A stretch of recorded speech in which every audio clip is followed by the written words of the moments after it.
வணக்கம் மக்களே, அமெரிக்க தமிழ்ச்சி நண்பு வணக்கங்கள். எல்லாரும் அப்படி இருக்கிறீங்க. மீண்டும் இனி ஒரு பொழுதுல உங்களை சந்திப்பதில் பாய்ச்சி. ஸோ இப்போ பார்த்தீங்கன்னு சொன்னால் இங்கே அந்த ஃபொகின்றது நிச்சயமாக ஒரு பெரிய ஒரு பிரச்சனையாக இருக்கும்.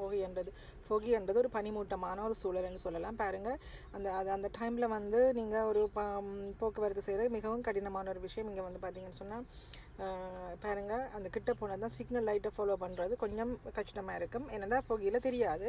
ஸோ நீங்கள் கிட்ட போனால் தான் அது ரெட்டில் இருக்கா இல்லை க்ரீனில் இருக்கா என்று தெரியும், ரைட்?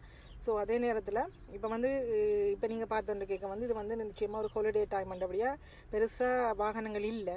ஆனால் அதே நேரத்தில் நிறைய வாகனங்கள் இருந்தாலோ அல்லது பெரிய ஒரு காலநிலை, நிச்சயமாக ஒரு பெரிய மழை காலநிலையாக இருந்தால் கொஞ்சம் கஷ்டம். பார்த்து அவதானமாக தான் போக்குவரத்து செய்ய வேண்டி வரும். பாருங்கள், இந்த ரெட் இது வரைக்கும் கிட்ட வந்தால் தான் இது இருக்கிறது, இந்த ரெட்டுன்னு தெரியுது இல்லையா? ஸோ அப்படியான ஒரு விஷயம் இருக்குது. ஸோ அதே நேரத்தில் அதிகாலையில் வேலைக்கு போய்க்கு இப்படி ஒரு காலநிலையோடு இருக்கும். பிறகு பார்த்தீங்கன்னு சொன்னால் பாருங்கள், நடுப்பகல் 12 மணிக்கு கடகரண்டு சூரியன் இப்படி இந்த பாருங்கள் இப்படி ஒரு சூழ்நிலை வந்துட்டுது. இந்த 80 டிகிரிஸில் சூரியன் இருக்குது.